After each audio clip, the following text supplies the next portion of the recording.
আসসালামু আলাইকুম। সবাইকে স্বাগত জানাচ্ছি বিদ্যাবাড়ি অনলাইন ক্লাসরুম থেকে। সাথে আছে আমি Mohammad Zahidul Islam Sajal, senior lecture English department, Bidyabari. আমরা যারা চাকরির প্রস্তুতি নিয়ে থাকি বা যারা প্রতিনিয়তই একটা হালাল রিজিকের ব্যবস্থা করার জন্য প্রতিনিয়তই নিজেদেরকে মোটিভেট করতে থাকি বা বিভিন্ন গাইডলাইনের জন্য ইন্টারনেটে বিভিন্ন কিছু সার্চ দিয়ে থাকি বা পড়ালেখার কন্টেন্টগুলো খুঁজে থাকি, তাদের উদ্দেশ্যে একটা কথা বলে আজকে ক্লাসটা আমি শুরু করতে চাই। সেটা হচ্ছে, no matter how slowly you go, as long as you do not stop. কতটা ধীরে আপনি আগাচ্ছেন সেটা আসলেই ব্যাপার না, ব্যাপারটা হচ্ছে কতদিন পর্যন্ত আপনি সেটিকে ধরে রাখতে পারছেন। অর্থাৎ যতদিন পর্যন্ত আপনি না থামছেন ততদিন পর্যন্তই কিন্তু আপনি সঠিক ট্র্যাকে আছেন। আমরা সাধারণত বিভিন্ন চাকরির পরীক্ষা দিয়ে থাকি এবং কিছু কিছু চাকরির পরীক্ষা দেওয়ার আগে আমরা চিন্তাই করে থাকি যে এটা তো আমার জন্য না, আমি কি আর এই চাকরি পাবো, আমি কি আর পারবো বিসিএস ক্যাডার হতে। এরকম অনেকেই প্রিমেডিটেটেড একটা থট থাকে মাথার মধ্যে যে আমার দ্বারা হয়তো বা আর যাই হোক প্রাইমারি একটা চাকরি হতে পারে বা এনটিআরসি একটা চাকরি হলেও বিসিএস চাকরিটা হয়তো বা আমার জন্য না। আসলেই কি সেটি সোনার হরিণ? মোটেও না।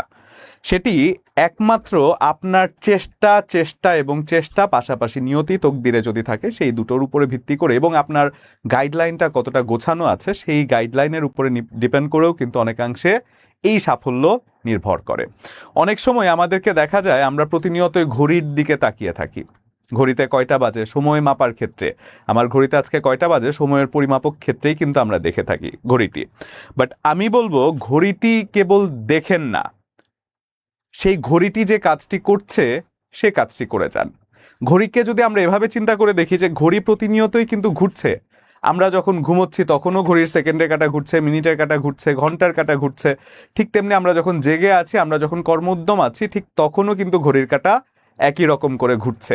আমরা ঘড়িটাকে কেবল পরিমাপক চিন্তা না করে আমরা যদি চিন্তা করি ঘড়ির মতো করেও যে আমরা থামবো না, ঠিক আছে দিস ইজ আওয়ার লাইফ, আমাদের এই ফ্লোতে এগিয়ে যেতে হবে, ঠিক তেমন করে যদি আমরা চিন্তা করি বা তেমন করে যদি আমরা চেষ্টা করি, অনেকাংশেই কিন্তু এই চাকরির পরীক্ষার যে বাধাগুলো আছে সে বাধাগুলো অতিক্রম করা যাবে। এবং আজকে সেই বাধা অতিক্রম করার লক্ষ্যে আপনাদেরকে কিছুটা মোটিভেশন বলেন, কিছুটা গাইডলাইন বলেন বা কিছুটা সাজেশন বলেন, সেই জিনিসগুলো দেওয়ার জন্য আজকে আমরা একটা লাইভ ক্লাস নিয়ে এসেছি, যেখানে আমরা বেশ কিছু, আপনারা দেখতে পাচ্ছেন থাম্বনেলে যে বিসিএস এর প্রশ্ন আমরা সমাধান করব। বাট তাছাড়াও কেবল বিসিএস না, এছাড়াও বিভিন্ন চাকরির পরীক্ষায় যে সকল প্রশ্নগুলো এসে থাকে সেই রকম আঙ্গিকে আমরা কিছু প্রশ্ন আজকের ক্লাসে সলভ করার চেষ্টা করব। এবং একই সাথে একটি প্রশ্ন দিয়ে অনেকগুলো প্রশ্ন কিভাবে সলভ করা যায়, অনেকগুলো ইনফরমেশন কিভাবে মুখস্থ রাখা যায়, অনেকগুলো ইনফরমেশন কিভাবে একটি তথ্য দিয়ে কি একসাথে করে গেঁথে নেওয়া যায় মাথার মধ্যে, সেই জিনিসগুলোও কিন্তু আমরা দেখার আজকে চেষ্টা করব। তাহলে অনেকদিন পরে অনেকে অলরেডি আমি কমেন্ট ইতোমধ্যে দেখে ফেলতে পারছি, আমাদেরকে পূজা লিখছেন যে স্যার অনেকদিন পরে আপনাকে দেখলাম, আপনার ক্লাস খুব মিস করি। Thank you so much. আমরা শরীফকে দেখতে পাচ্ছি, স্যারকে অনেকদিন পরে দেখলাম। শবনম শিল্পী লিখেছেন আসসালামু আলাইকুম স্যার। জি ওয়ালাইকুম আসসালাম। পলি লিখেছেন আসসালামু আলাইকুম। জি ওয়ালাইকুম আসসালাম। আশা করছি আমাকে স্পষ্টত দেখতে এবং শুনতে পাচ্ছেন, এবং কে কোত্থেকে জয়েন করেছেন সেটা লিখতে ভুলবেন না। সবাই কেমন আছেন সেটাও লিখতে পারেন চাইলে।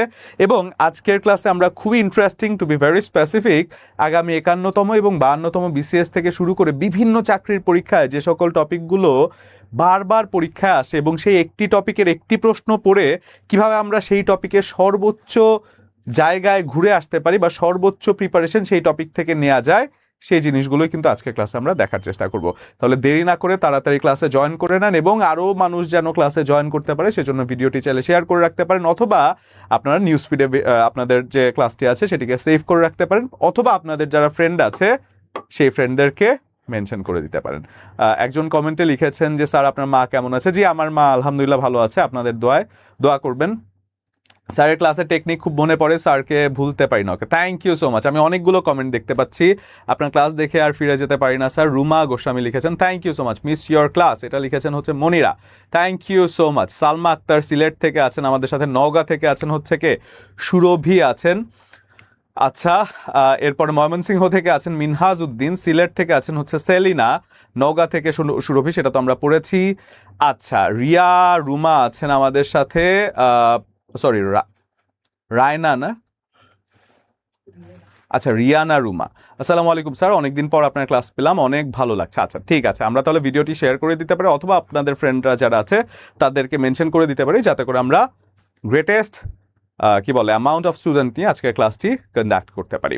তাহলে চলেন আমরা 51 এবং 52তম থাম্বনেলে দেখতে পাচ্ছি প্রথমবারই বিসিএস ক্যাডার হওয়ার জন্যে ইংরেজি যে টপিকগুলো আছে সেই টপিকগুলোতে আমরা কিভাবে ফোকাস করতে পারি, কোন কোন টপিক থেকে বেশি প্রশ্ন আসতে পারে সেই আঙ্গিকে কিছু পড়ালেখা আমরা করার চেষ্টা করব। ঠিক আছে, তাহলে একেবারে প্রথমেই যদি চলে যায়, identify the noun clause in the following sentence.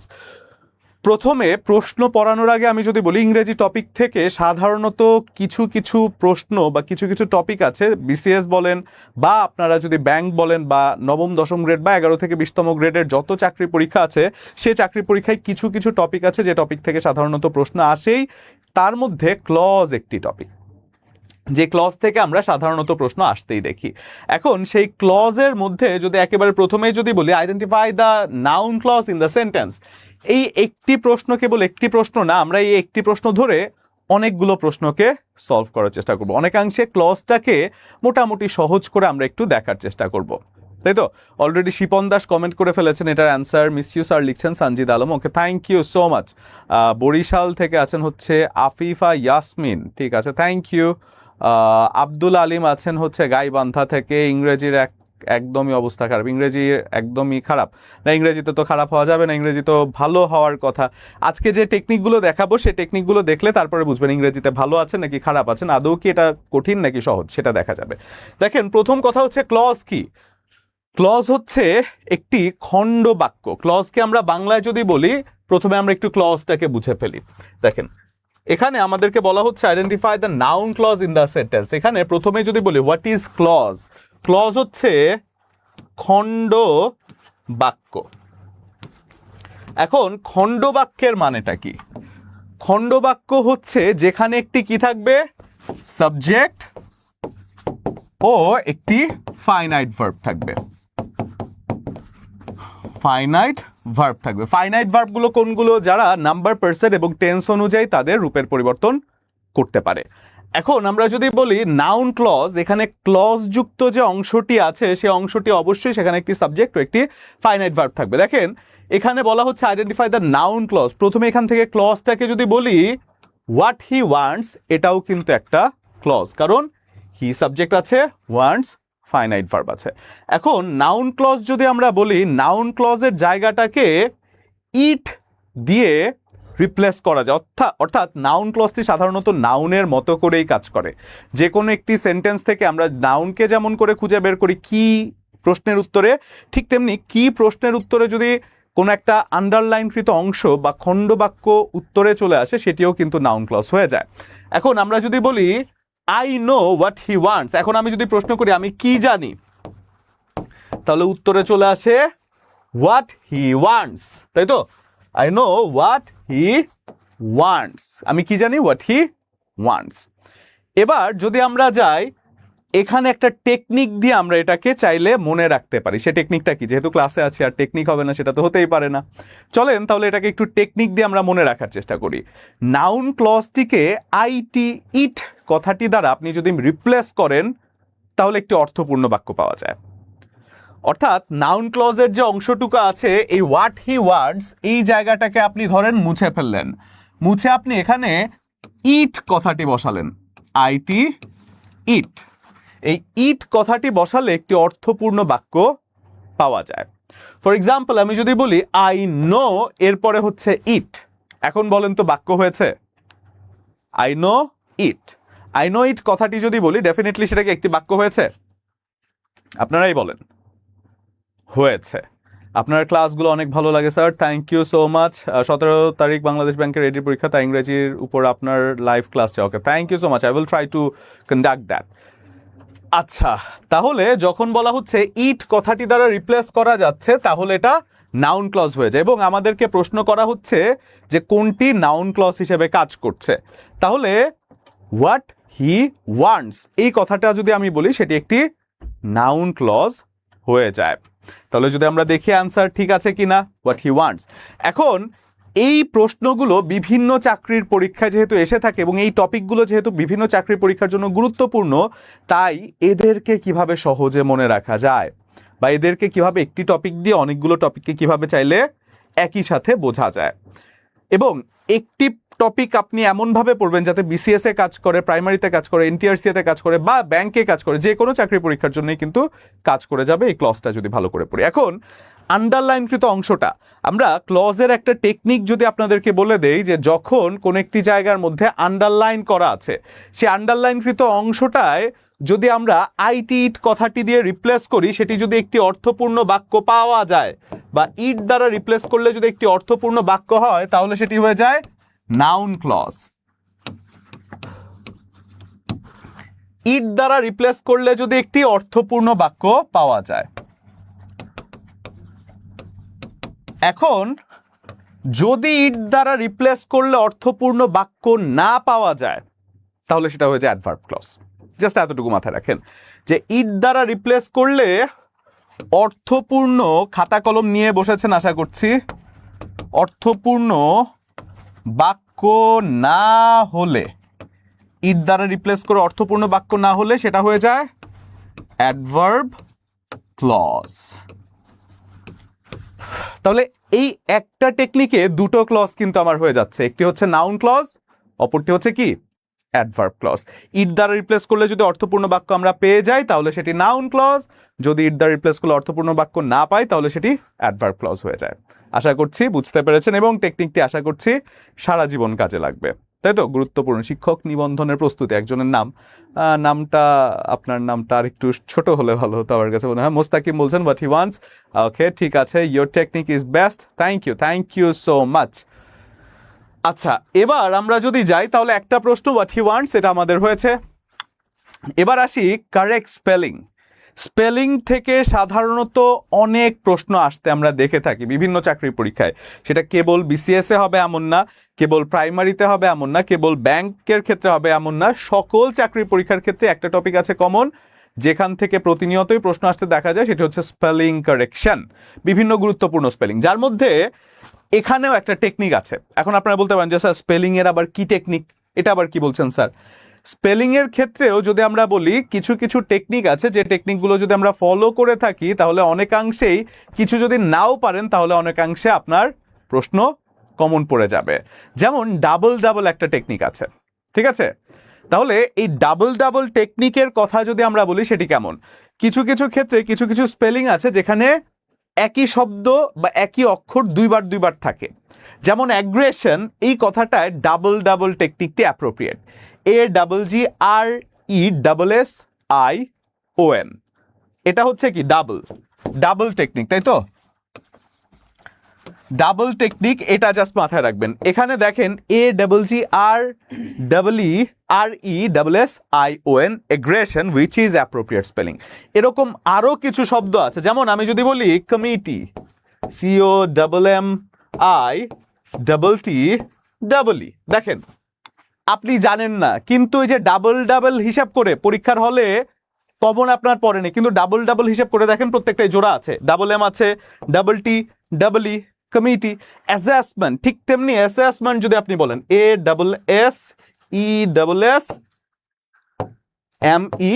ASSESSMENT, assessment, committee. এরকম এগ্রেশন, ওই যে অ্যাগ্রেশন একজন অলরেডি লিখছেন, এখানে ডাবল জি আছে। এরকম আরো বেশ কিছু স্পেলিং আছে যেখানে ডাবল টেকনিকগুলো কাজে লেগে যায়। আর কে এমন কোনো টেকনিক জানেন যেখানে ডাবল স্পেলিংগুলো কাজে লেগে যায়, বা আর কি আপনাদের মাথায় এমন শব্দ আছে, কাইন্ডলি একটু কমেন্ট করেন দেখি আপনাদের আর কি এরকম মাথায় আসতে পারে যেখানে ডাবল কথাগুলো কাজে লেগে যায়। আমি আরো অনেকগুলো লিখে দিতে পারি, বাট আমি চাইছি আপনাদের কাছ থেকে পার্টিসিপেশন আসুক। ডাবল টেকনিক আর কোন ক্ষেত্রে কাজে লাগে এমন দেখে আরো দু একটা শব্দ বলেন তো, আমি যেগুলো বললাম এছাড়া। আচ্ছা, কমিটি, হ্যাঁ এটা তো আমিই লিখে দিয়েছি। অ্যাগ্রেশন লিখছেন একজন, ঠিক আছে। লুফুজা খাতুন হচ্ছে তানিয়া জামানকে মেনশন করে দিয়েছেন, একজন হচ্ছে তুহিন, অনেককেই মেনশন করে দিয়েছেন, thank you so much. Aggression, আচ্ছা অ্যাগ্রেশন, তাই তো? ঠিক আছে, তাহলে এই জায়গাটাই যদি আমাদের বোঝা হয়ে থাকে, অর্থাৎ যেখানে ডাবল টেকনিকটি খুবই কাজে লেগে যায়, এখন এমন কিছু শব্দ আছে যে শব্দগুলো চাইলেই আপনারা যদি বই থেকে দেখার চেষ্টা করেন দেখবেন ডাবল টেকনিকে অনেকগুলো শব্দ কিন্তু এম্বারাসমেন্ট, ওই যে এক্স্যাক্টলি ঋতু লিখেছেন, এটা ভেরি গুড। এম্বারাসমেন্ট, তাই তো? যেখানেও ডাবল ডাবল চলে আসে, ডাবল আর চলে আসে, ডাবল এস চলে আসে। Very good. Meeting, MWETTING, committee, হ্যাঁ এটা হচ্ছে mission, MISSION, very good. Position, very good. এটা লিখেছেন হচ্ছে কে? পজিশনটা আসমা লিখেছেন। Assassination, very good, Sanjida Alam লিখেছেন এটা, very good, good to see that. আচ্ছা, কমিশন, হ্যাঁ very good, commission, COMMISSION, very good. আচ্ছা, অ্যাগ্রেশন, যাই হোক, এগুলো তাহলে আমরা অ্যান্সার করতে পারছি। অর্থাৎ ডাবল ডাবল যে টেকনিক, এটা আমাদের মাথার মধ্যে ঢুকে গিয়েছে, এখান থেকে সাধারণত প্রশ্ন আসে। Success, very good, Faruk Alam. Mission, MISSION, ওই যে ডাবল ডাবল কাজ করছে, গেল এটা। তাহলে আমরা বুঝলাম যে ডাবল ডাবল টেকনিকটা স্পেলিংয়ে আমরা কাজে লাগাতে পারি চাইলে। এরপরে বলা হচ্ছে চুজ দ্য কারেক্ট সেন্টেন্স। এটা সাধারণত রাইট ফর্ম অফ ভার্বের একটি অংশ, যেখানে আমরা কিছু কিছু শব্দ আছে, সেই শব্দগুলোর পরে সবসময় কিছু কিছু ল্যাটিন শব্দ আছে যে শব্দগুলোর পরে সাধারণত টু বসে, তাই তো? সেই শব্দগুলো কি কি? সেই শব্দগুলো হচ্ছে, আচ্ছা আগে এটা অ্যান্সার করেন, তারপর আমি বলছি। Gadget, very good, gadget. Akter বলছেন। আচ্ছা, তাহলে আরো কিছু আমরা দেখি। এই প্রশ্নটার উত্তর আমরা একটু বলি, এই প্রশ্নটার উত্তর একটু আমরা দেখি। What will be the answer?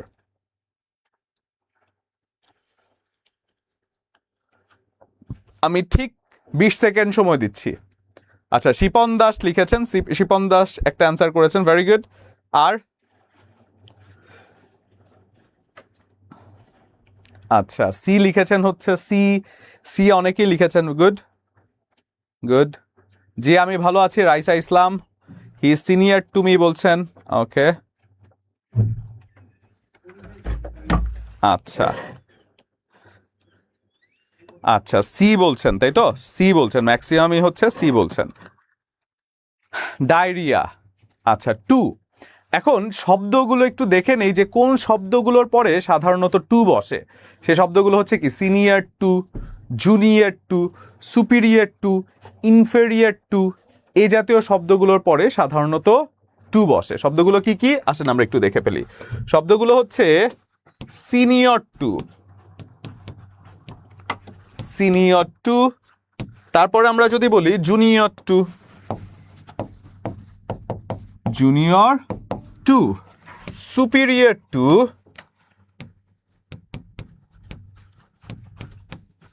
inferior to, prefer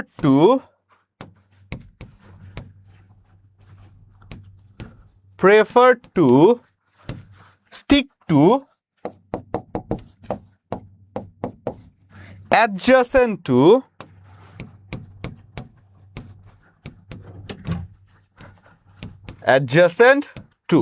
senior, junior, আরো অনেক শব্দ আছে যাদের পরে টু বসে। সেক্ষেত্রে এই শব্দগুলো সাধারণত adhere to, very good, adhere to, এটাও একটু লিখে দিই, অ্যাডহেয়ার টু, এটাও একটু লিখে দিই, অ্যাডহেয়ার টু,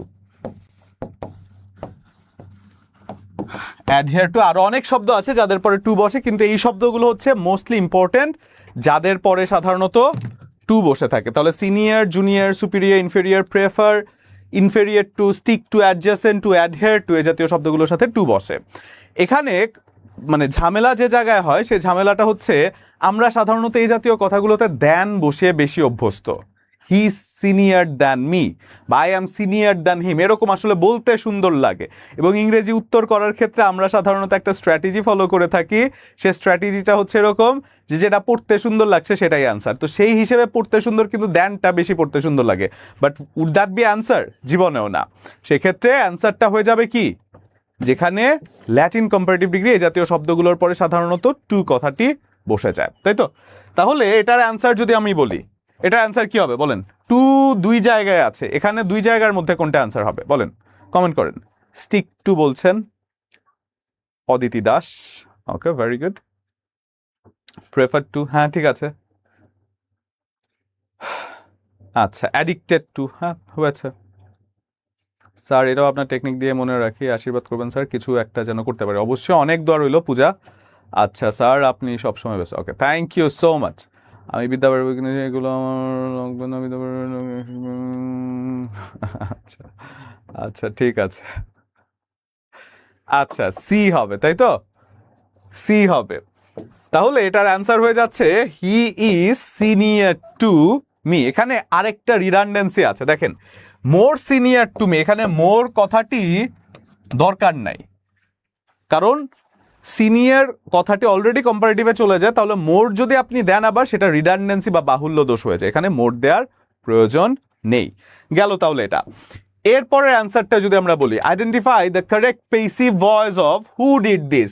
এখানে পেসিভ ভয়েস মানে অ্যাক্টিভ থেকে পেসিভ করার ক্ষেত্রে ইংরেজির নায়ক সোহাগ স্যার। হ্যাঁ, ইংরেজির নায়ক অবশ্যই Sohag sir, thank you so much. কিন্তু সোহাগ স্যার ম্যাথও ভালো পড়ে আমি যতটুকু জানি, ইংরেজিও ভালো পড়ে, ম্যাথও ভালো পড়ে, he is a hero definitely, allrounder. তাহলে যদি আমরা বলি যে identify the correct passive voice who did this, তাহলে এখানে বলেন এটার পেসিভ ভয়েস কি হবে? এখানে ভয়েসের ক্ষেত্রে আরেকটা কথা অবশ্যই বলতে হয়, সেটি হচ্ছে পেসিভ ভয়েসে, পেসিভ ভয়েস করার ক্ষেত্রে দুটো সেন্টেন্সে প্রায়োরিটি আসে। সেটা হচ্ছে একটা হচ্ছে ইন্টারোগেটিভ সেন্টেন্স, ইন্টারোগেটিভ, এবং অপরটি হচ্ছে কি ইম্পারেটিভ। এই দুটো সেন্টেন্স থেকে সাধারণত অ্যাক্টিভ থেকে পেসিভ করতে বলা হয়, ঠিক আছে? এই দুটো সেন্টেন্স থেকে সাধারণত অ্যাক্টিভ থেকে পেসিভ করতে বলা হয়।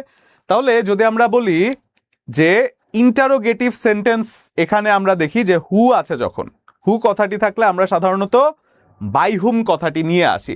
এক বাই হুম দিয়েই কিন্তু এটার অ্যান্সার হয়ে যাচ্ছে, by hmm was this done, এক বাই হুম কথা দিয়ে। আচ্ছা, এটা আপডেটেড হচ্ছে না কেন? যে নিচে ভিউজ কমেন্টগুলো এই পাশে, এটা আপডেট হচ্ছে না কেন? হ্যাঁ,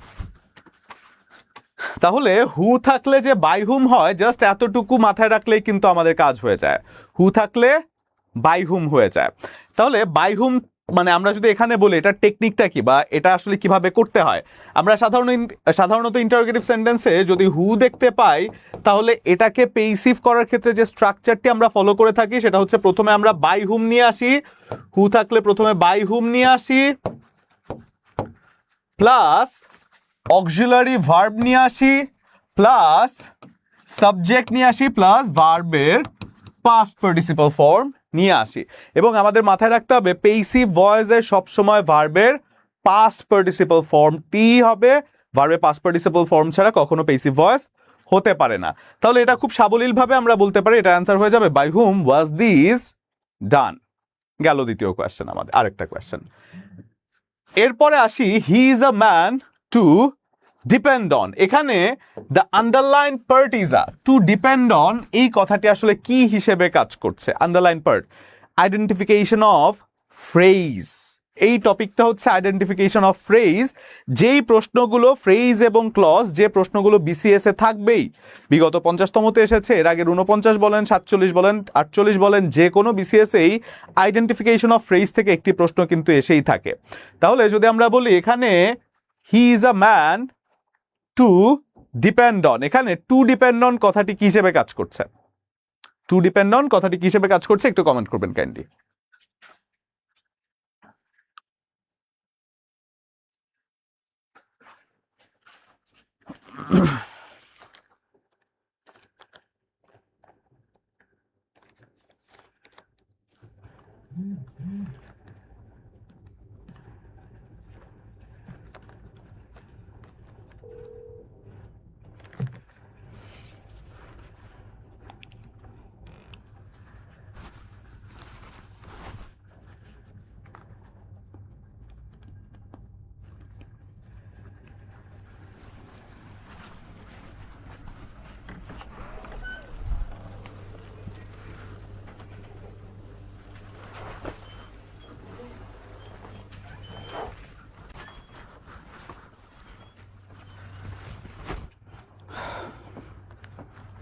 লাইভ কি চলছে?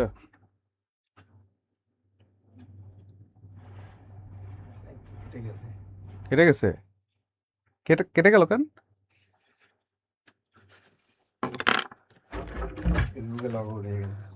এটা কেন হইলো?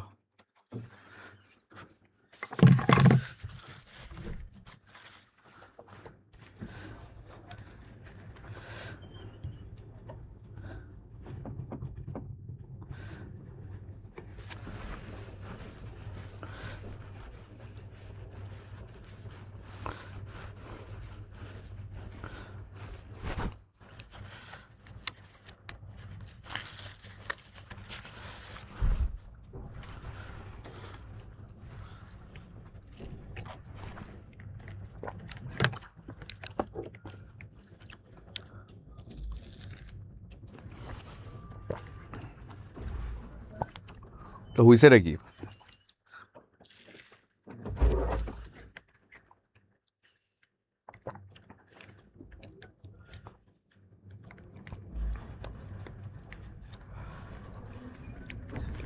কথা শোনা যাচ্ছে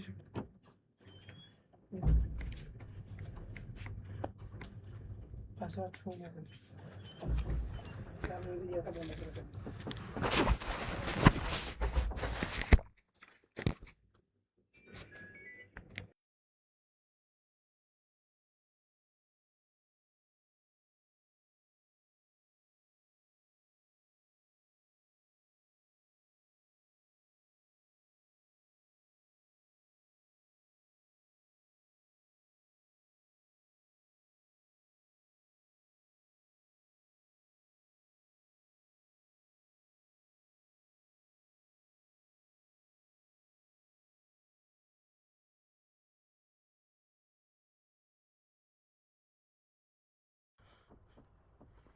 দুঃখিত একটু কারিগরি তো দিয়ে দিলাম না আচ্ছা ঠিক আছে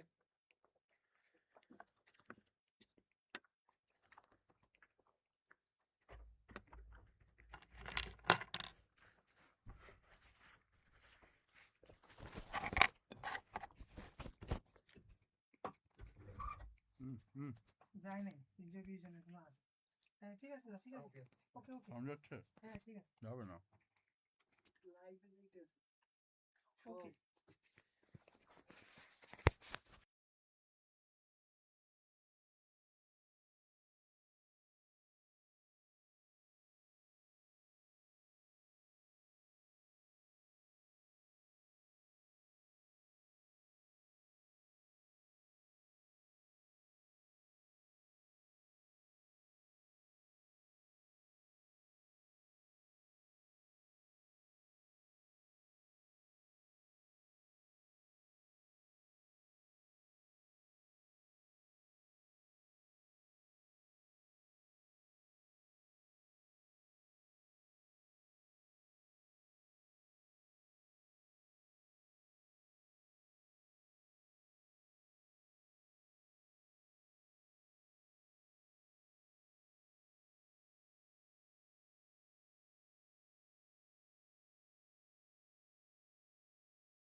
প্রথমত আপনাদেরকে অসংখ্য ধন্যবাদ। এখনো 322 জন ক্লাসে আছেন, মানে দিস ইজ সামথিং মানে that I didn't expected. Basically আমাদের একটু কারিগরি ত্রুটি হয়েছে, যেটা আপনারাও বুঝতে পেরেছেন। হঠাৎ করে আমাদের লাইফটি কেটে যায়নি, বাট আমাদের জায়গা থেকে আসলে আমাদের এন্ড থেকে আমরা কিছু দেখতে পাচ্ছিলাম না। তো ঠিক সে সময়েও আমাদের ক্লাসের মধ্যে এখনো 322 জন স্টুডেন্ট থাকা, ইট ইজ আ গ্রেট কি বলে যে প্লেজার ফর মি অ্যান্ড মানে thank you to my students, মানে এই ভালোবাসাটা দেওয়ার জন্য এবং বিদ্যাবাড়ির সাথে থাকার জন্য আপনাদেরকে অসংখ্য ধন্যবাদ। আমরা লাইফটা ঠিক এই জায়গার থেকেই কন্টিনিউ করব, ঠিক আছে? তাহলে স্যার কি হলো, এখন আমাকে শুনতে পাচ্ছেন? এখন স্পষ্টত শুনতে এবং দেখতে পাচ্ছেন কি? একটু কমেন্ট করেন তো। স্যার কি খাচ্ছেন আমাদেরকেও দেন? হ্যাঁ, আমি আসলে আবার মানে I had the evening snacks মাত্রই। আমি তো মনে করেছি লাইফ কেটে গিয়েছে। তোমাতেই শুরু তোমাতেই শেষ। হ্যাঁ, thank you so much, it means a lot. আচ্ছা ঠিক আছে, আমাকে তাহলে দেখা যাচ্ছে, তাই তো? ঠিক আছে, তাহলে আমরা যদি বলা হচ্ছে হি is a man to depend on. এখানে টু ডিপেন্ড অন কথাটি কোন প্রকারের ফ্রেজ, তাই তো? এখন টু ডিপেন্ড অন কথাটি ডেফিনেটলি একটি নাউন ফ্রেজ, নাউন ফ্রেজ না, অ্যাডজেক্টিভ ফ্রেজ। কারণ সে নাউনের ব্যাপারেই তথ্য দিচ্ছে। হি ইজ আ ম্যান, এই ম্যানের ব্যাপারেই তথ্য দিচ্ছে টু ডিপেন্ড অন। এইটুকু ধৈর্য না ধরতে পারলে চাকরি হবে না। ইট ইজ মানে কি বলে, it is a very very very much মানে কি বলে যে প্লেজার ফর মি। মানে এটা আসলে আমি নিজেও অবাক হয়ে গিয়েছে যে এতক্ষণ সময় ধরে আমরা প্রায় 3-4-5 মিনিট ধরে আমরা ক্লাস করতে পারিনি। এরপরে আমার স্টুডেন্টরা প্রায় 300-র উপরে স্টুডেন্ট, তখনও আপনারা লাইভে আছেন। মানে এটা আসলে আমার কাছে খুবই, মানে আমি অবাকও হয়েছে, আমি আসলে আশাও করি নাই। বাট এটা আমার কাছে পরবর্তীতে আসলে খুব গৌরব লাগছে, খুব গর্ব লাগছে। মানে আপনারা বিদ্যাবাড়িকে এতটা ভালোবাসেন, আপনারা আমাদেরকে এতটা ভালোবাসেন, এটা আসলে আমার কাছে খুব ভালো লাগছে। আচ্ছা, তাহলে যদি বলি বদহজম আচ্ছা ঠিক আছে, সমস্যা নেই, আবার স্টুডেন্টরা আমার দিকে নজর দিবে না, সমস্যা নেই। তাহলে যদি আমরা বলি হি is a man to depend on, এখানে টু ডিপেন্ড অন কথাটি কার ব্যাপারে তথ্য দিচ্ছে? ম্যানের ব্যাপারে। আমরা জানি ম্যান বা নাউনকে মডিফাই করে থাকে সাধারণত কারা? অ্যাডজেক্টিভ। সাধারণত নাউন বা প্রোনাউনকে মডিফাই করে থাকে কে? অ্যাডজেক্টিভ। এখন অ্যাডজেক্টিভ কথাটি যেহেতু নাউন বা প্রোনাউনকে সে মডিফাই করে থাকে, এখন যদি আমরা একটু খেয়াল করে দেখি যে নাউন বা প্রোনাউনকে মডিফাই করে থাকে অ্যাডজেক্টিভ, আবার এখানে আমরা উত্তরে বলছি এটা অ্যাডজেক্টিভ ফ্রেজ। তাহলে অ্যাডজেক্টিভ এবং অ্যাডজেক্টিভ ফ্রেজের মধ্যে যে পার্থক্যটা, সে পার্থক্যটা কি? সে পার্থক্যটা যদি একটু খেয়াল করে দেখি, দেখেন অ্যাডজেক্টিভ হচ্ছে একটি শব্দ দিয়ে। ফর এক্সাম্পল আমি যদি বলি গুড বয়, এখানে গুড কথাটি হচ্ছে অ্যাডজেক্টিভ, একটি শব্দ। কিন্তু অ্যাডজেক্টিভ ফ্রেজ যদি বলি, যেটাকে আমরা বলি কি, যে ফ্রেজ মানে হচ্ছে শব্দগুচ্ছ যেখানে একাধিক শব্দ একটি সেন্টেন্সে থেকে যায়। ফর এক্সাম্পল আমি যদি বলি হি is a man to depend on, এখানে টু ডিপেন্ড অন, এখানে একাধিক শব্দ কিন্তু যুক্ত হয়েছে এবং তারা এই ম্যানের ব্যাপারে তথ্য দিচ্ছে। এবং আমি যদি কেমন দ্বারা প্রশ্ন করে থাকি, উত্তরে পাওয়া যায় কেমন মানুষ, টু ডিপেন্ড অন, তাহলে এটার একটা অ্যান্সার পাওয়া যাচ্ছে। Okay, thank you so much, আপনাকে বেশি ভালোবাসি। Okay, thank you so much, it means a লট।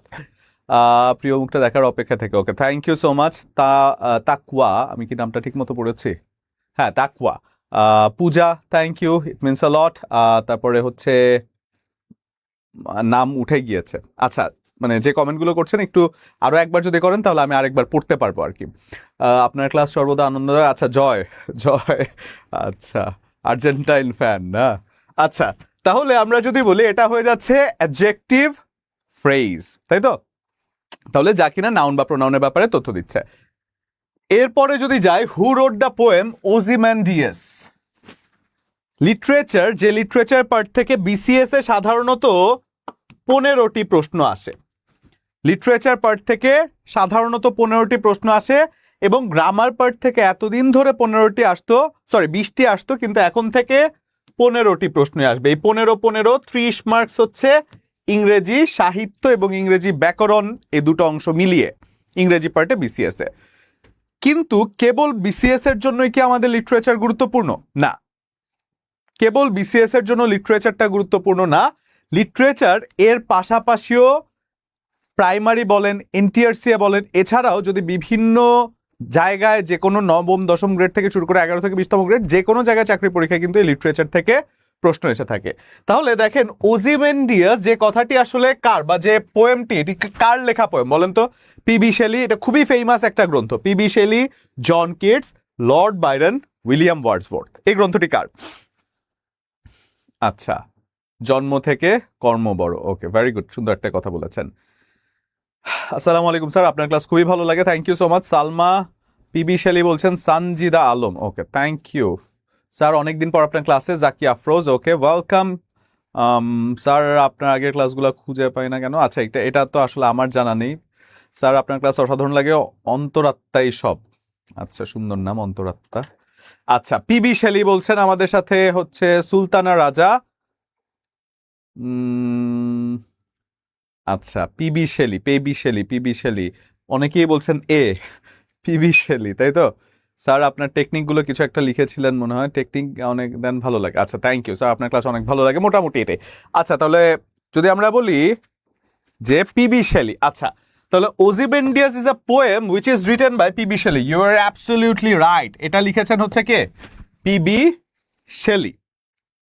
এখন এটাকে যদি আমাদের মনে রাখতে হয় যে ওজিমেন্ডিয়াস এই গ্রন্থটি যে লিখেছে পিবি শেলি, সেটাকে কিভাবে মনে রাখা যায়? দেখেন, ওজিমেন্ডিয়াস এটার সাথে শ্রীলঙ্কান ক্রিকেট প্লেয়ারদের নামের একটা মিল আছে। সেটা কি জানেন? মেন্ডিস। আমরা মাঝে মধ্যে মেন্ডিস নামের খেলোয়াড়ের নাম শুনেছি, কুশাল মেন্ডিস, তারপর আরো কি কি যেন মেন্ডিস আছে। এরকমই শ্রীলঙ্কার একজন স্পিনার আছে, সে হচ্ছে মেন্ডিস নাম তার।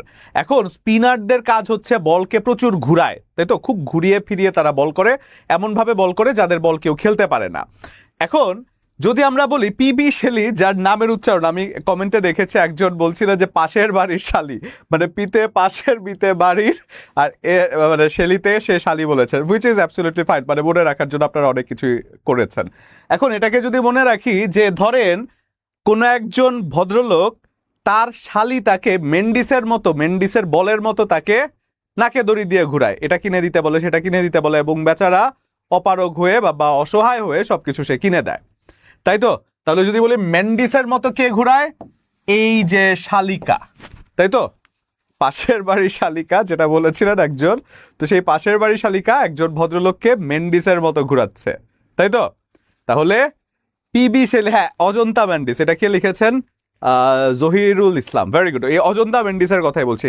মেন্ডিস স্পিন বল ভালো করে, খুব ভালো স্পিন করতে পারে, সেই হিসেব করে স্পিনের মতো করে শালি তাকে ঘুরাচ্ছে, এরকম করে যদি বলি যে স্পিনের মতো করে শালি তাকে ঘুরাচ্ছে, তাহলে ওজিমেন্ডিয়াস মেন্ডিস চলে আসে এবং শালি তাকে মেন্ডিসের মতো করে ঘুরাচ্ছে, ঝামেলা শেষ, তাই তো? তাহলে এটার অ্যান্সার হয়ে যাচ্ছে পিবি শেলি। এরপরে Ulysses is a poem which is written by, এটা কে লিখেছেন? আমাকে 41তম বিসিএস এর ভাইবা এই প্রশ্নটা করা হয়, 41st বিসিএস এর ভাইবা বোর্ডে আমাকে এই প্রশ্নটা করা হয়, যে এতটা সিম্পল ভাবে না, প্রশ্নটা ছিল এরকম যে উলিসেস এটা একটা পোয়েম আছে, একটা নোভেল আছে, পোয়েমটাকে লিখেছে এবং নোভেলটাকে লিখেছে, এই উলিসেস পোয়েমটাকে লিখেছে এবং উলিসেস নোভেলটাকে লিখেছে। এখন আমার মাথায় ছিল একটা লিখেছে হচ্ছে কে, আলফ্রেড টেনিসন, আরেকটা লিখেছিল হচ্ছে কে, জেমস জয়েস। এখন কোনটাকে লিখেছে সেটা আসলে মনে করতে পারছিলাম না, একটা আছে পোয়েম, একটা হচ্ছে নোভেল।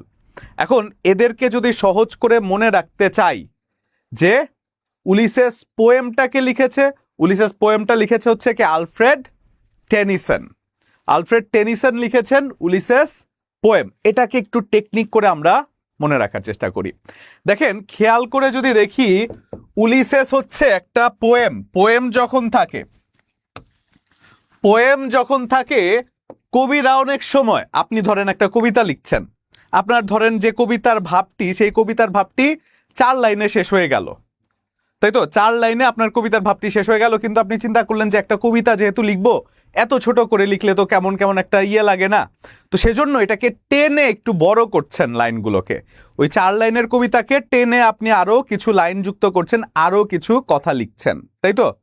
তাহলে উলিসেস পোয়েমটাকে টেনে নিয়ে যাচ্ছেন টেনিসন, উলিসেস পোয়েমটাকে টেনে নিয়ে যাচ্ছেন হচ্ছে কে, টেনিসন, উলিসেস পোয়েমটাকে টেনে নিয়ে যাচ্ছেন টেনিসন।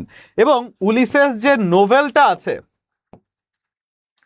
এই নোভেলটাকে লিখেছেন, উলিসেস নোভেলটা লিখেছেন জেমস জয়েস। এখন এটা যে জেমস জয়েস লিখেছেন সেটা কিভাবে মনে রাখতে পারি? এই উলিসেস কথাটা একটা গানের সাথে, আমরা যদি উলিসেস বা উলাল্লা টাইপের একটা গান, আমরা মাঝে মধ্যে থাকি না যে উলাল্লা টাইপের গান গাই, তো এরকম ধরেন কেউ একজন এই নোভেলের মতো করে, নোভেল একটা শিল্পী আছে কিন্তু যে গান গায়, চেনেন? একটা ছেলে আছে যে নোভেল গান গায়।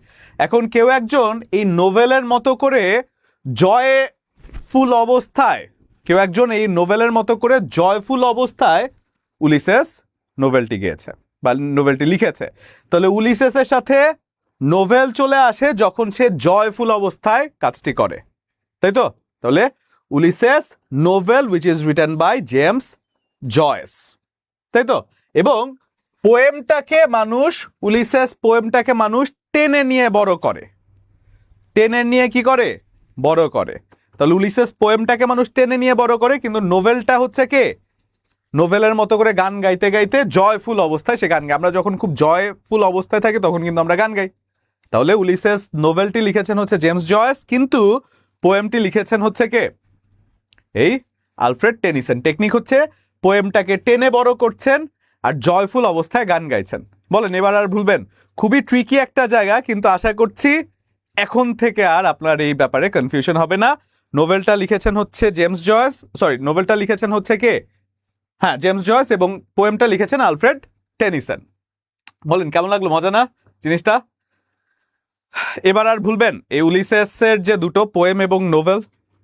আচ্ছা, আরেকটা জায়গায় যদি আপনাদেরকে নিয়ে যায়, সেটা হচ্ছে আরেকটা কনফিউজিং জায়গা যেখান থেকেও সাধারণত প্রশ্ন আসে, দেখেন আইডিয়াল হাজবেন্ড এবং মডার্ন হাজবেন্ড এই দুটো জায়গা থেকে কিন্তু প্রশ্ন আসে, দুটোই খুবই গুরুত্বপূর্ণ গ্রন্থ। হ্যাঁ, আইডিয়াল হাজবেন্ড, আইডিয়াল হাজবেন্ড এবং modern husband, modern husband. Ideal husband কে লিখেছেন, মডার্ন হাজবেন্ড কে লিখেছেন। আইডিয়াল হাজবেন্ডটা লিখেছেন হচ্ছে অস্কার ওয়াইডলে, অস্কার ওয়াইডলে, এবং মডার্ন হাজবেন্ডটা লিখেছেন কে, হেনরি ফিল্ডিং।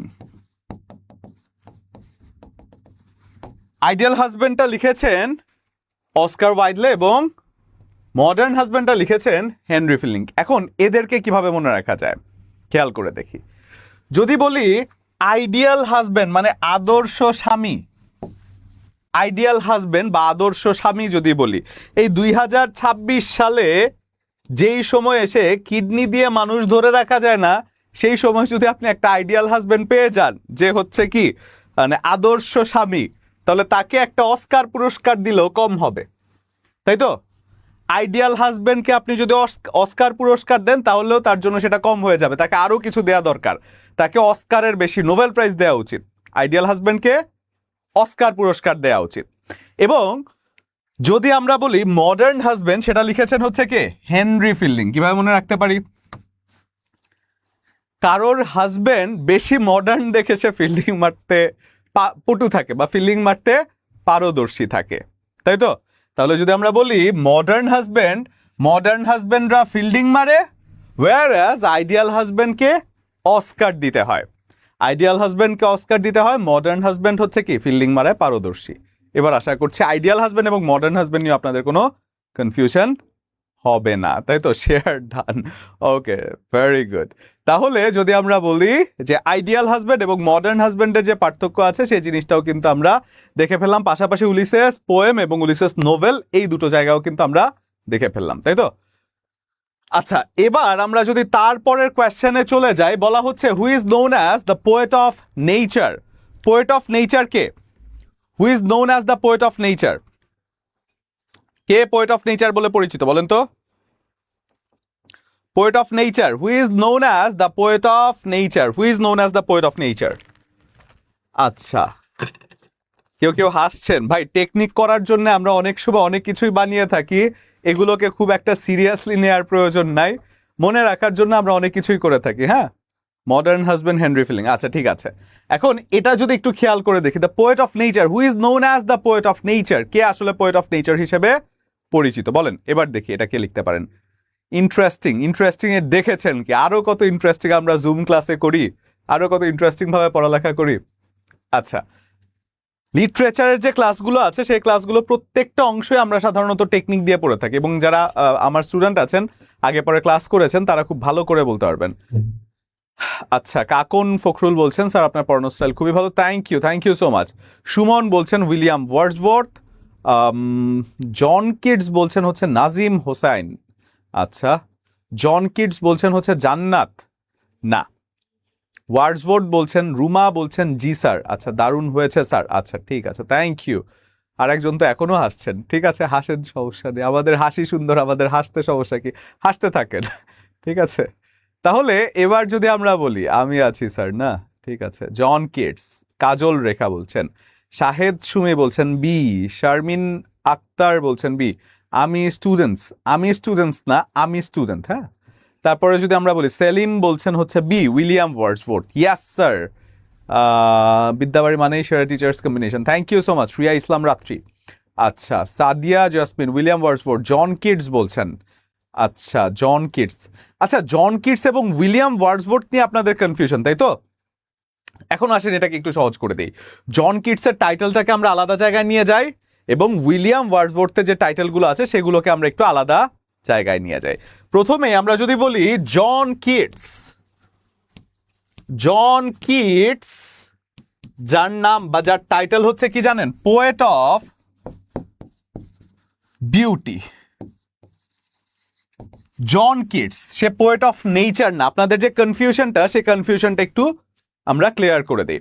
জন কিটস যাকে বলা হয় দ্য পোয়েট অফ বিউটি, কিভাবে মনে রাখতে পারি? দেখেন, কিটস উচ্চারণ করতে একটু কিউট কিউট শোনা যায়, তাই না? Keats, cute.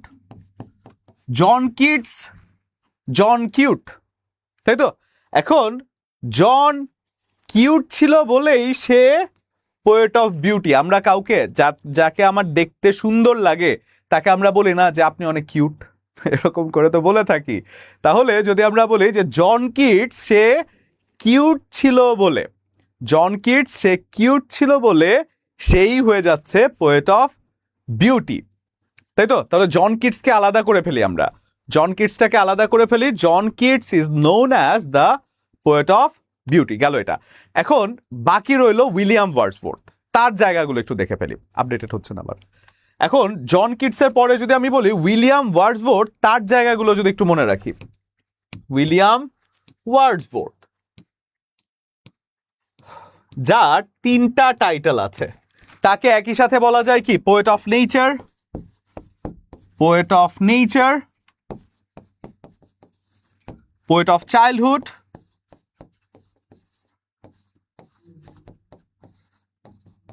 চাইল্ডহুড। আবার তার আরো একটা টাইটেল আছে, সেটা হচ্ছে স্পিকার অফ প্যান্থিজম। প্যান্থিজম কথাটির অর্থ হচ্ছে সর্ব ঈশ্বরবাদ। প্যান্থিজম কথাটির অর্থ হচ্ছে সর্ব ঈশ্বরবাদ। এখন উইলিয়াম ওয়ার্ডসওয়ার্থকে বলা হয় poet of childhood, poet of nature এবং স্পিকার অফ প্যান্থিজম। মনে রাখা যায় কিভাবে? আচ্ছা স্যার, আপনার নিনজা টেকনিকগুলো সব থেকে মজার, তাই না? আনোয়ারা বলছেন, থ্যাংক ইউ সো মাচ। তাহলে যদি আমরা যাই যে এখানে বলা হচ্ছে উইলিয়াম ওয়ার্ডসওয়ার্থ যাকে বলা হয় poet of nature, poet of childhood এবং স্পিকার অফ প্যান্থিজম, কিভাবে মনে রাখা যায় খেয়াল করে দেখেন। উইলিয়াম ওয়ার্ডসওয়ার্থের নামে একটা ওয়ার্ড আছে, তাই না? উইলিয়াম ওয়ার্ডসওয়ার্থের নামে একটা ওয়ার্ড আছে। এখন যার নামের মধ্যে ওয়ার্ড আছে সে ওয়ার্ডগুলো শিখেছে কখন? ওয়ার্ডগুলো আমরা ছোটবেলায় শিখি, তাই তো? আমরা যারা ওয়ার্ড শিখি ছোটবেলায় শিখি, বাচ্চারা তো ছোটবেলায় ওয়ার্ড শিখতে চায়, তাই না? এখন ওয়ার্ডসওয়ার্থ ওয়ার্ড শিখেছিল কখন? চাইল্ডহুডে। ওয়ার্ডসওয়ার্থ ওয়ার্ড শিখেছিল চাইল্ডহুডে। এখন আবার দেখবেন কবি সাহিত্যিকরা যখন কোনো কবিতা লিখতে চায় বা এই জাতীয় কোনো কিছু লিখতে চায়, যখন তাদের মাথায় কোনো লেখনী আসে না বা এমন কিছু হয় না, তখন তারা কোথায় চলে যায়?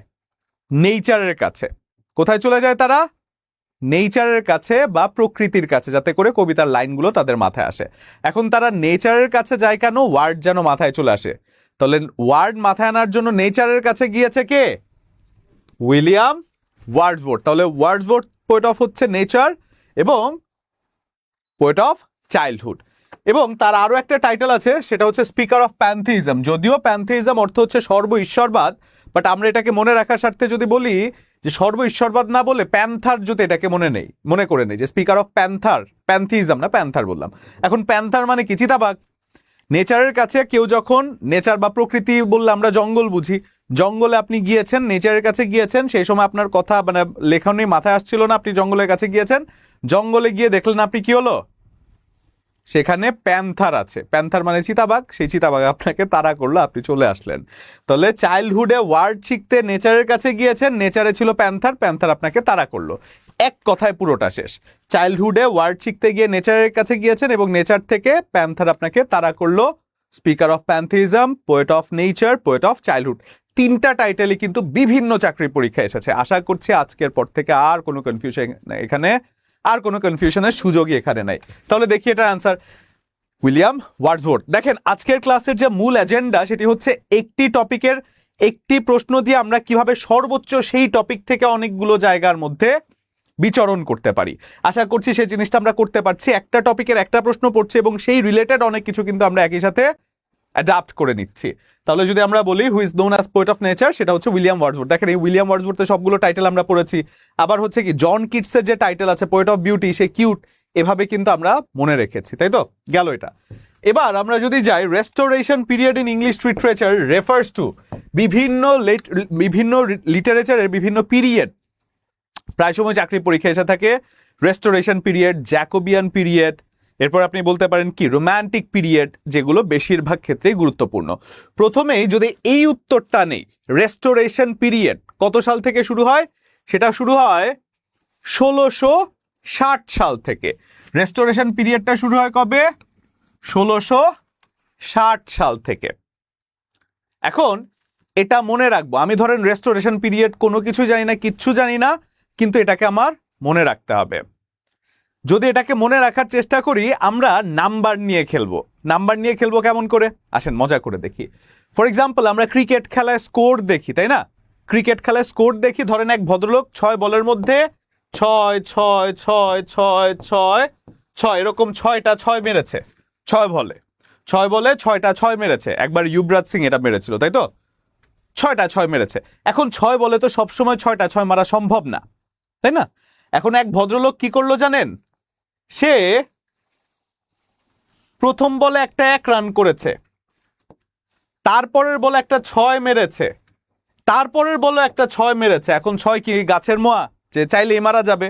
এরপরে সে চিন্তা করলো যে 2টা 6 যেহেতু মেরে দিয়েছি, এই ওভারে 13 রান অলরেডি চলে এসেছে, এরপরে রেস্ট করি, এরপরে আর কোনো 6টা মারার দরকার নেই, এরপরের বলে আমি 0 রান নিই, আমি জাস্ট ঠ্যাক দিই বা ঠ্যাকাই বইটা বলটা। তাহলে দেখেন, প্রথম বলে সে 1 রান নিয়েছে, তারপরে 2টা 6 মারার পরে সে একটা 0 নিয়েছে, বা সে সেই বলে কোনো রান নেয়নি। তাহলে সে কি করেছে? ওই যে রেস্ট করেছে। সে কি করেছে?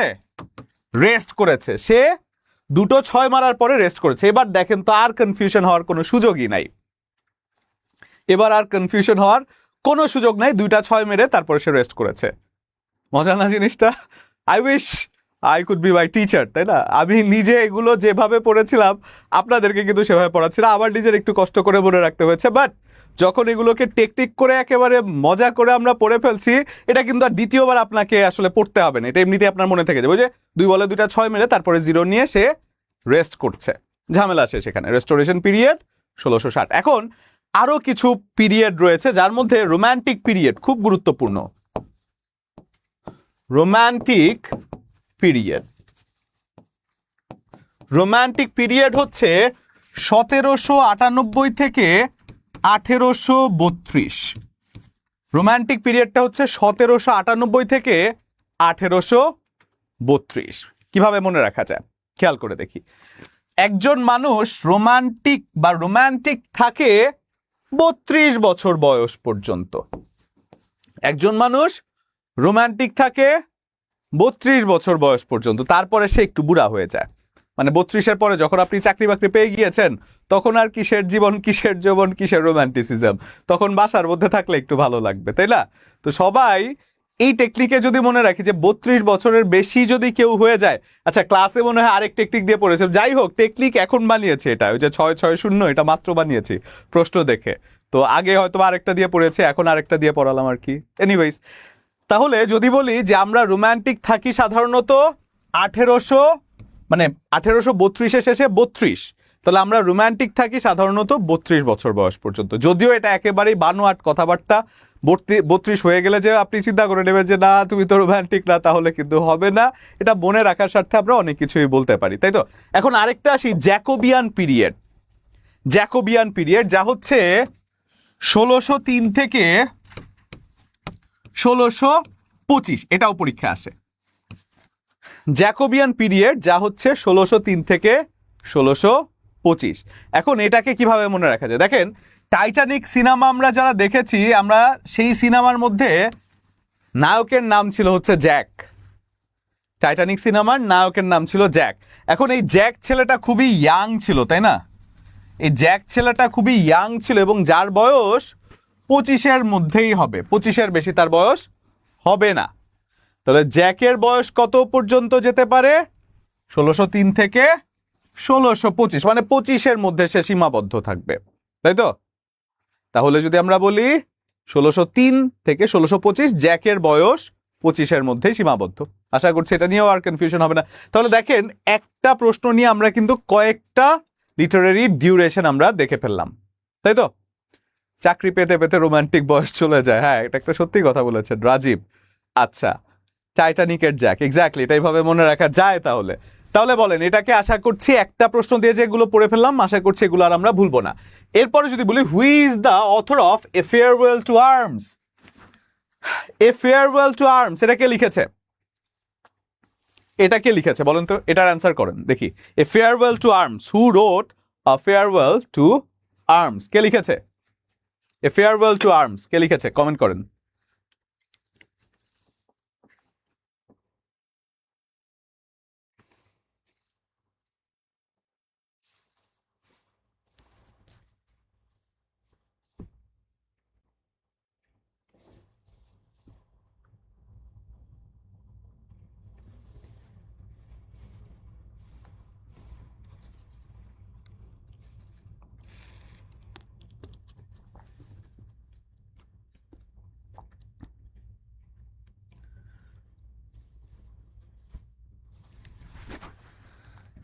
আচ্ছা, অনেকেই বলছেন আর্নেস্ট হেমিংওয়ে, আর্নেস্ট হেমিংওয়ে, তাই তো?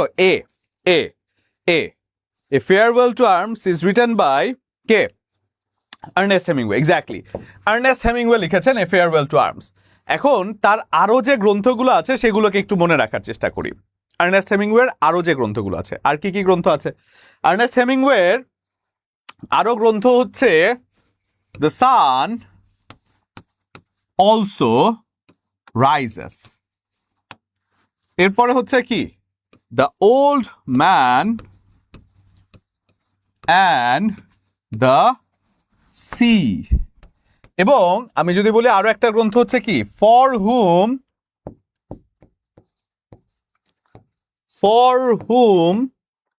The bell tools.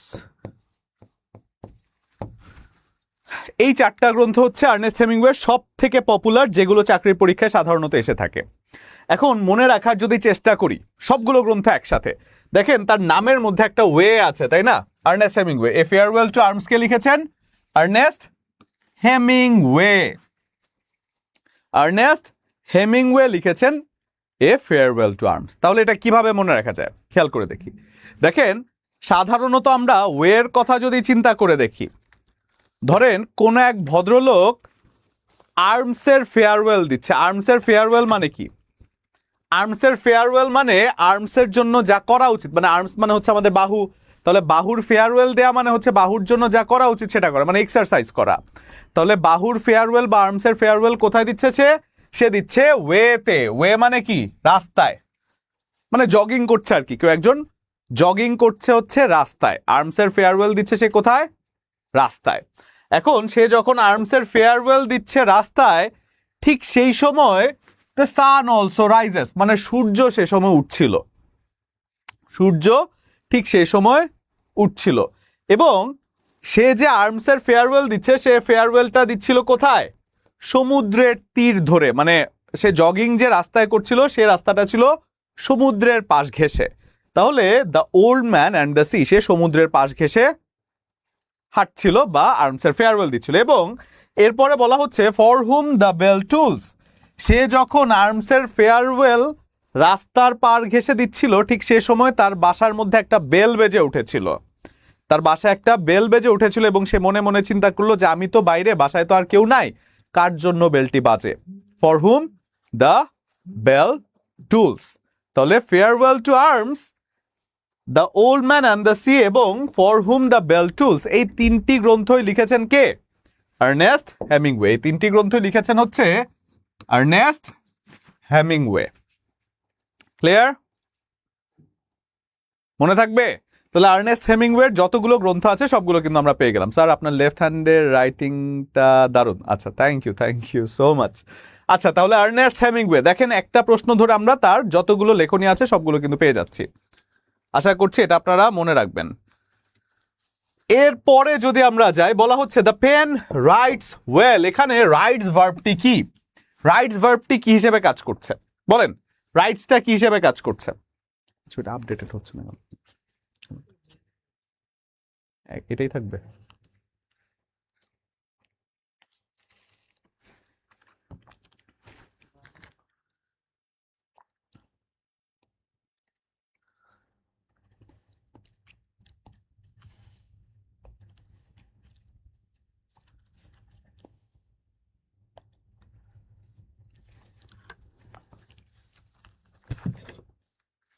আচ্ছা, এখানে রাইটস কথাটি হচ্ছে ইনট্রানজিটিভ ভার্ব। ইনট্রানজিটিভ। এখন what is intransitive verb? Intransitive ভার্বের অবজেক্ট থাকে না, জাস্ট এতটুকু মাথায় রাখলেই চলবে। ইনট্রানজিটিভ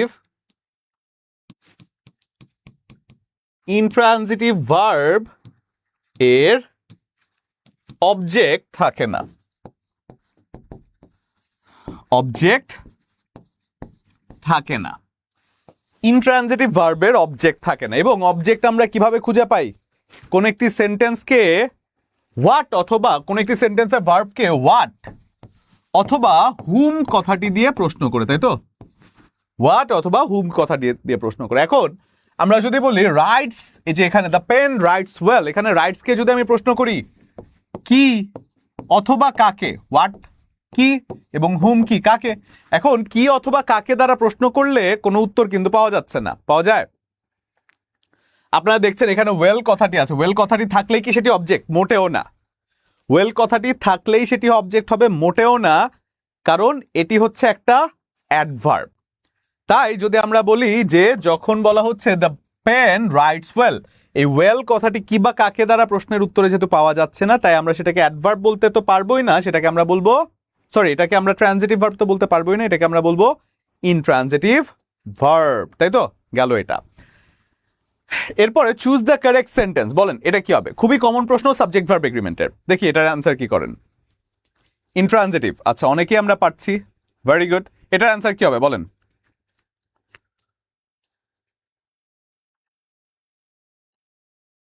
এটার অ্যান্সার কি হবে?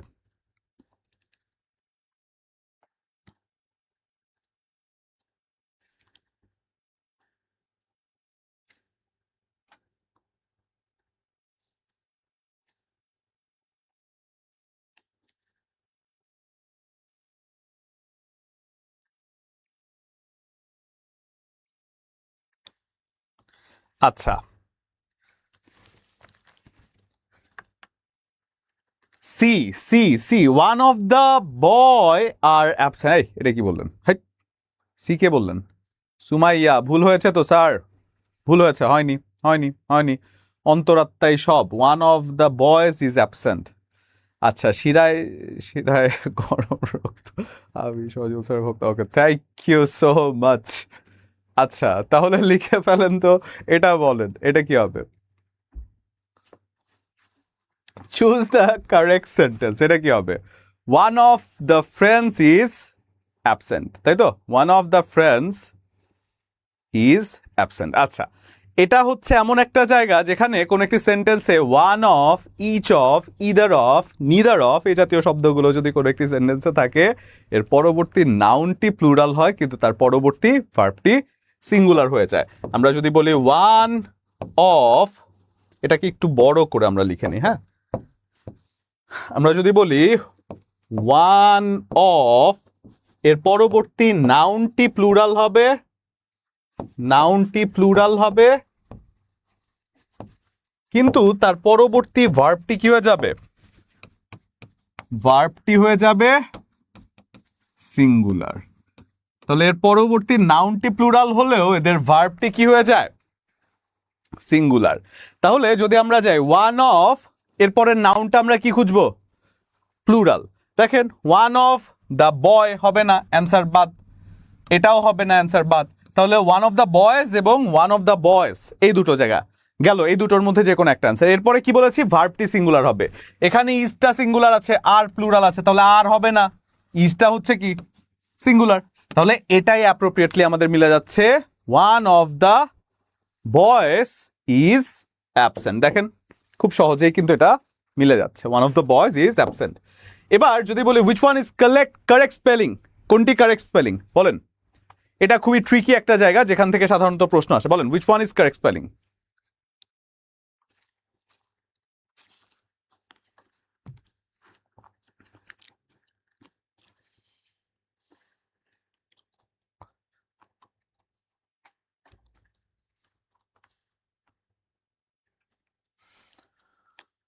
আচ্ছা, তাহলে সাবজেক্ট প্লুরাল, ভার্ব সিঙ্গুলার, এটা তো আগের। এটার অ্যান্সার বলেন, which one is correct spelling? এটা লেফটেন্যান্ট, সেটাকে মনে রাখার একটা টেকনিক আছে, সেটা কি জানেন? মিথ্যা তুমি 10 পিঁপড়া, মিথ্যা তুমি 10 পিঁপড়া, এটাতে কি হয় আসেন দেখি। লাই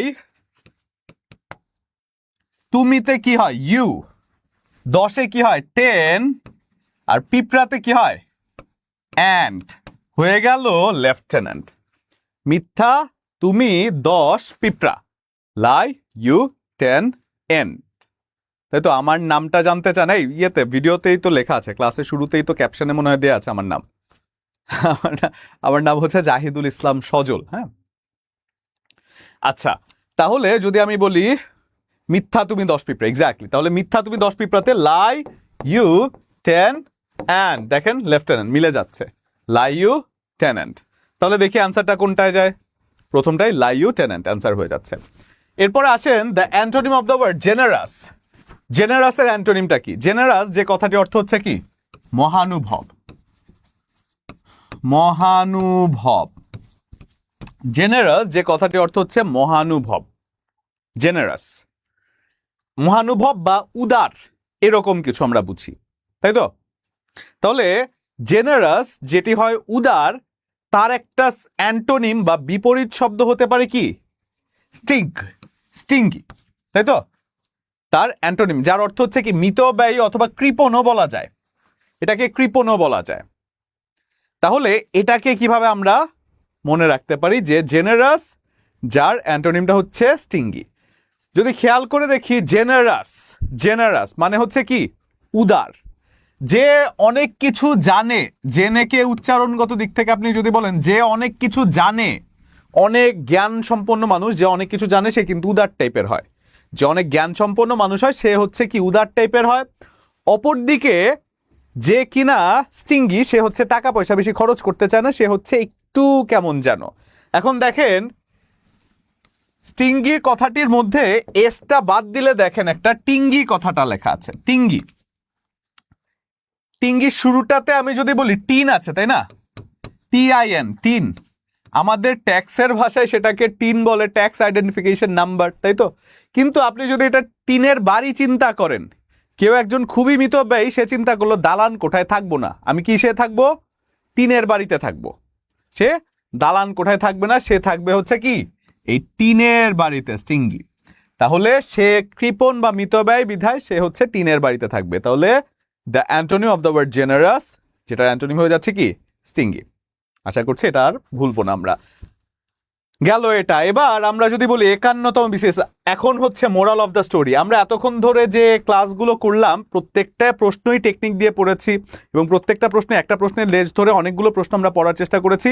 এর থেকেও আমরা, এটা তো আসলে অনেকগুলো টপিক থেকে প্রশ্ন পড়েছি, বাট আমাদের যে লেকচার ওরিয়েন্টেড ক্লাসগুলো আছে, যে ক্লাসগুলোতে আপনাদের কন্টেন্ট থেকে শুরু করে আপনাদের পড়ালেখা পুরোটাই গুছিয়ে দেওয়া হয়, ক্লাস অনুযায়ী টপিক এক একটা শেষ করা হয় এবং সেই টপিক থেকে গুরুত্বপূর্ণ প্রশ্নগুলো সলভ করা হয়, সেগুলো হচ্ছে আমাদের এই জুম লাইভ ক্লাসে করানো হয় সাধারণত। এবং সেখানে 51তম বিসিএস এর অ্যাডভান্স গোল্ড লাইভ ব্যাচ 3-তে ভর্তি চলছে, যেই ভর্তি ফি মোটামুটি 50%-এরও বেশি, মানে 58% কমিয়ে 12,500 টাকা থেকে এটাকে 5,250 টাকায় করা হয়েছে, অর্থাৎ বিশাল ছাড় এটাকে বলা যায়। বিশাল ছাড়ে এই ভর্তি চলছে, যেটায় 51তম BCS advance gold live batch 3। এবং এছাড়াও যদি বলি 52তম বিসিএস এর foundation to advance live batch 7-এও আমাদের ভর্তি চলছে, যেখানে ভর্তি ফি ধরা হয়েছিল 18,000 টাকা, বর্তমানে যে ভর্তি ফিটা করা হয়েছে 7,560 টাকা, একেবারে লেস দ্যান 58%, অনেক বড় ছাড় এটা। এবং এছাড়াও বিদ্যাবাড়িতে চলমান যে সকল কোর্সগুলো রয়েছে তার মধ্যে রয়েছে NTRCA 11 থেকে 20তম গ্রেড, bank job, primary pro advance live batch, Bangladesh bank AD target combined live batch, 19th NTRCA বিষয়ভিত্তিক challenging live batch, 19th NTRCA সামাজিক বিজ্ঞান, 19th NTRCA স্কুল পর্যায়ে 2, এছাড়াও ইউনিয়ন সমাজকর্মী বুলেট ব্যাচ 2, এই জাতীয় ব্যাচে কিন্তু আমাদের ভর্তি চলছে।